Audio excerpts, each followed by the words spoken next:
I just wanted to discuss a couple of plans. First of all, thank you so much for everybody who has supported over the past couple of months, a couple of days, even the times that I've taken a holiday and spent some time with my family, with my loved ones, connected with me. It has definitely been a very joyous experience altogether. You guys are really important to me, and at the end of the day, I know sometimes we chat, other times we do not get the opportunity to do that. Lately, I have not been able to talk to any one of you simply because oh wait, let me actually share this stream with the people in my Telegram group as well. So let me just new stream. So basically, I wanted to reflect on a couple of things that happened in 2025. Of course, we had the entire ETF mania and everything. I think somebody's at the door. Just give me like 1 second, okay?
Sorry, guys.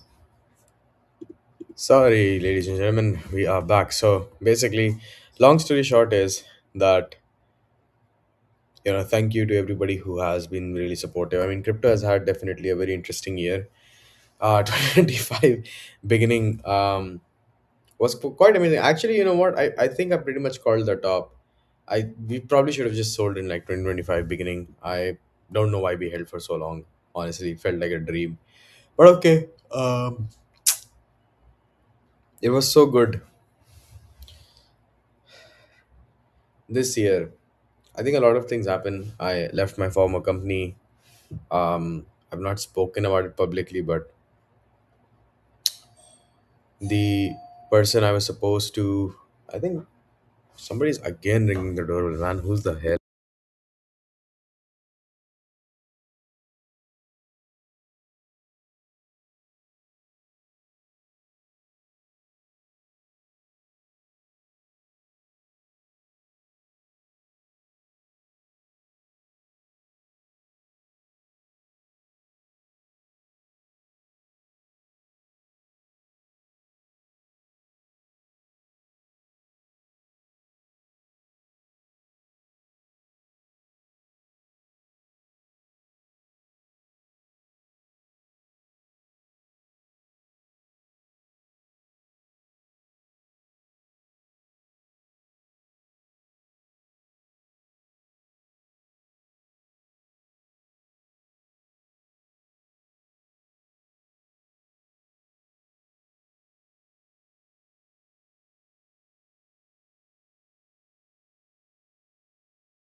So, sorry. Basically, crypto has had quite an interesting year, but I wanted to talk about what my goals would be. The person that I was supposed to get married to, I mean, we had to part ways. Uh, So I'm with somebody new at this point. So that's out of the way. So I'm happy. I'm really happy about it, but it still left a mark on me, and I think it probably left a bigger mark on them. Um, so I lost that, left the company. I'm basically starting from like ground zero again, right? Like so, like right now I'm like job hunting and stuff, so down at the barrel of the crabs at this point. But I'm still very hopeful because I've done it once. I think I can do it again. I'm down 10 kilograms, so that's like a huge win for me. Just being down 10 kilograms from my base weight is like a big deal for me. And I really hope, somebody who's watching this, like, you guys take inspiration from that because look, don't wait for the new year to start in order for you to, in order for you to like do anything, in order for you to like decide that okay, yeah, you know what, now is a good time for me to look into it, or now is a good time for me to control my weight. So don't do that. um, be yourself at the end of the day. Enjoy your life. Resolutions, I want to learn how to play the guitar. I want to start a media company in 2026, basically take Zima Blue Media and like turn it into a media company which like produces video content for its clients, right? May have its own newsletters. Like I want to compete with like the Bankless of the world or something like that. Not even compete, but just like build the same vision as they are building, but like build it better. Just like be the most valuable company there. And I think that I have like a unique insight into how marketing can look like on ground zero versus what we really require from distribution channels. So I think I may be able to help out there. And I love making videos. I think making videos is the only thing I can do when I'm angry. When I'm angry, I really don't want to do anything. So 2026 resolutions. Um, I don't have many. I just want to continue doing what I'm doing right now. I just want to do it better. In terms of the things that I'm really bad at, anger management is definitely up there. I think I've struggled with this for like a really long time. I went to Vipassana for this as well. Like you guys saw, right? Like somebody was ringing the doorbell. I got pretty mad. I don't want that to happen. I want to remain like very neutral in the moment. And if I have to like fight with someone, then I can retaliate without necessarily getting angry. That's the stage at which I want to get to. So that's one. So anger management is definitely there. And then I want to learn to play the guitar for my girl so that I can sing songs for her. And probably I may even upload a song here. Who knows? Guitar, learning how to play the guitar is always a skill. Otherwise, health wise, traveling, everything else, I think it's pretty locked in. I don't have any problem. I'll be turning 26 this year, inshallah. And you know, um, this was quite a journey for me altogether. Like I've tried out most of the apps that are building on base. I now understand how they work, what are the benefits, what are the cons. So that has helped me a lot, and that has changed the way I think about things. I know like not a lot of people are online right now at this moment because crazy, right? It's New Year's Eve. Everybody's supposed to be partying. Everybody's supposed to be going out with their friends, family, loved ones. But I have this belief. I have this delusional belief that somehow, um, somewhere, I would be able to just deliver enough value over a long enough time period that people come to me. Um, for like their media needs. I want to be able to say with great pride in my work that yes, I've built something really, really unique. The problem is that figuring out what to do is half the battle, right? It's like three-fourths of the battle, in fact, for somebody like me. Media is in a very interesting place in the context of the world because human beings are now being influenced not by the most nuanced take, but by the most proximal take. It's almost like you listen to the person who you think is the most authentic, not necessarily the biggest expert. Chat GPT is an expert in many areas actually, but you don't necessarily always listen to it because you think that somehow you are a special snowflake and Chat GPT does not understand you. That being said, if there is a guy out there, probably like me, who can speak to your worries, who can speak to you about your problems better than you can verbalize them, then you believe me because I'm a human being. It's a live stream. This is not edited. I do not have a script at my hands, right? Um, so I want to get there. I don't want to be like Kai Cenat and like Aiden Ross or people like that. Nothing against them. I just don't believe that entertainment is the way to go for me. I don't want to be an entertainment first person. I want to be an education first person. I want to educate people about how they can solve their problems, and because I think people who are looking to solve their problems are basically the kind of people who would pay for things as well, right? So I don't, I still do not have a very clear monetization structure in my mind for what will work, what will not work. But yes, I want to be making videos. And in order for me to make videos, there will be a lot of things that will be required on the side, which will not be making videos, right? So it's going to be painful. I know it's going to be painful. It's going to be fucking painful, bro. I know. What can I do? And it hurts obviously when there's zero viewers on your stream, for example. And that happens all the time, especially if I'm streaming at like a weird hour. I have to talk essentially to an empty room.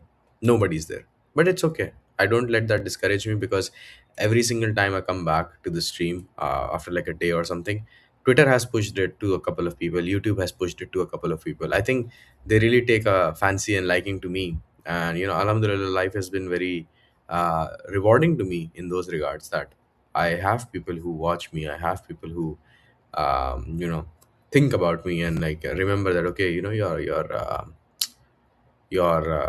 your stream timing is XYZ. So yeah, hmm, I think what is going to be really, really powerful for me is just the unlock. I'm still going to be executing the same plan that I had set out for myself. I don't think the plan needs a lot of tweaking. I think just the work just needs a lot of doing, and it's a lot of shit to shovel. So it's just gonna take some time, because I'm just a man, right? And it's a good thing that I have like a decade or two of my life set out for building this company, and you know seeing how I can solve this problem. Because see, I'm not a person who's like driven by passion per se. um, it never became very obvious to me what I would be doing, and what I want to do keeps changing every 2 to 3 years. But alhamdulillah, whatever I put my mind to, I somehow end up achieving. So I want to be able to be somebody who achieves this, right? And hopefully if it happens, it happens. If it doesn't happen, we keep trying. There is no second option. I will die trying before quitting on something that I really want the outcome of. And I think this is like a nuance I've also covered in my vlogs, because I create vlogs on YouTube. And I say that as long as you want the outcome, don't quit. Like you are, man, super ironic of me to yawn right after I'm telling people not to quit. But the basic premise is that the only time you're allowed to quit is when the outcome of your struggle is not something that you want anymore. If the process is the one which is the hard part, then you just keep going, man. You just grit your teeth, keep going. Like, you have to be formidable. um Lately I've seen that I have allowed the voices in my head to take over my mood and regulate it as if it's a wild horse. And there is little control there, because then the mood starts to affect what I do. And I always say that my mood should have no bearing on what actions I take in order to achieve my goal. It can definitely guide me if it is a recurring mood, but just because it is a mood, it does not mean it has to have significance. It can have significance, but it doesn't necessarily always have significance. Sometimes you just wake up after 8 hours worth of sleep and you're still feeling shitty. The chances of that are less, but it's never zero. So what I want to do is to be in a position where the worst day that I'm having is still way better than the best day I've had in 2025. And when I say in terms of days, I mean in terms of the processes that I've built out for myself, whether that's weighing myself daily, or logging in my food, or drinking 3 to 4 liters of water, things like that. Those things will happen regardless of what happens. I often think about people. Uh, like, I often recommend to people to think about their systems in a way that you should always have some sort of non-negotiables, which is like, if nothing was possible, you did something. And I always tell people that think about what you can do for the rest of your life, in like, a gradual form. So for example, maybe you're not able to walk 10,000 steps every single day, but maybe you can walk four. And I always, whenever people are asked to imagine like their worst case scenario, I always tell them the same thing, which is like, imagine the day your father dies. Well, on that day, you have funerals, you have phone calls to attend, you have emails to write to your workplace saying them that, oh, hey, I will not be available anymore. You have emotional trauma to process through. You have people around you that you want to be the shoulder for. And that is one time when I think like it really does make sense that you optimize the process for that particular point of time. That those are my honest thoughts. And of course, some people may disagree. They may say, okay, that is very, very negative, or that's not the right thing to think about it. um yeah, That's about it. And yeah, that's about it. Anyway, guys, I really hope everything is fine, and I really hope you guys look into everything and you enjoy. I hope whatever goal you set out to achieve for yourself in 26, you guys get it. And always remember, it's not the goal that you are really chasing. It's like Larry Ellison said, you don't climb the mountain because the mountain was there. You climb the mountain because you were there and you were curious what the view looked like from the top. That's it. It's not the mountain's fault, it's your fault. You were born with it, you're cursed with it. You're cursed with the essential, never ending, incessant, plaguing, maddening, unexplainably twisted, sickening desire to be curious. You will always roll the dice. That's why you're in crypto. Welcome to the industry.